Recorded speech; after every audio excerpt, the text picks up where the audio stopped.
इस दुनिया में ऐसी कोई खाई नहीं है जो पिता की गहराई की बराबरी कर सके।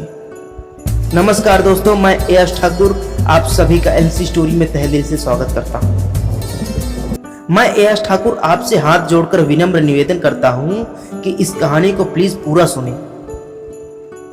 कहानी है एक नदी किनारे बसे फूलपुर गांव की, जहां सोमनाथ नाम का एक वृद्ध आदमी और उसकी इकलौती संतान उसकी पुत्री नीरा रहा करते थे।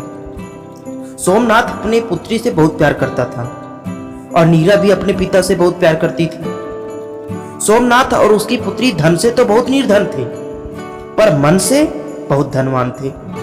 नीरा की मां नीरा को बचपन में ही छोड़कर उस दुनिया चली गई थी जहां से किसी भी इंसान का आना असंभव है। इसलिए नीरा का पालन पोषण उसके पिता सोमनाथ ने ही किया था।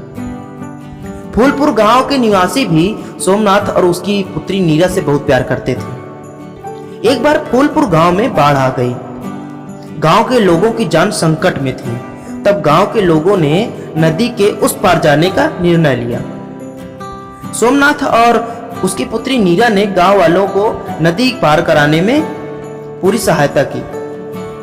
अंत में सोमनाथ और नीरा ही केवल नदी के इस पार रह गए और नीरा ने अपने पिता का हाथ पकड़ा और नदी के उस पार जाने के लिए तैयार हो गए। नीरा और सोमनाथ जैसे ही नदी के धारा के बीच में पहुंचे तो जल का बहाव और तेज होने लगा। तो नीरा ने अपने पिताजी से कहा, पिताजी अब बहाव तेज होता जा रहा है, अब आप मेरा हाथ पकड़ लीजिए। तो सोमनाथ ने कहा, पुत्री तुमने मेरा हाथ पकड़ तो रखा है, तुम मेरा हाथ पकड़ो या मैं तुम्हारा हाथ पकड़ूं, बात तो एक ही है ना। तो नीरा की आंखों में आंसू आ गए और नीरा ने कहा, पिताजी मुझसे आपका हाथ छूट सकता है, पर आपसे मेरा हाथ कभी नहीं छूट सकता। इतना कहने के बाद वो दोनों फूट फूट कर रोने लगे। और अब सोमनाथ ने नीरा का हाथ पकड़ लिया और जैसे ही सोमनाथ और नीरा ने नदी पार करने के लिए अगला कदम बढ़ाया, नदी का बहाव बिल्कुल कम हो गया और दोनों नदी के उस पार जैसे ही पहुंचे, नदी से एक देवी प्रकट हुई और बोली, सोमनाथ इतना प्यार तो कोई पिता ही कर सकता है।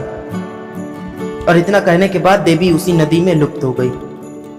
डियर फ्रेंड्स, दुनिया में ऐसी कोई शक्ति नहीं है, कोई ताकत नहीं है जो पिता और पुत्री के पवित्र प्यार को जुदा कर सके।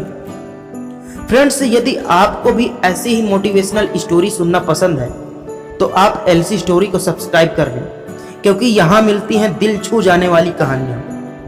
अच्छा चलता हूँ, फिर मिलूंगा एक नए मोटिवेशनल वीडियो के साथ यही एलसी स्टोरी पर। तब तक के लिए टेक केयर, धन्यवाद।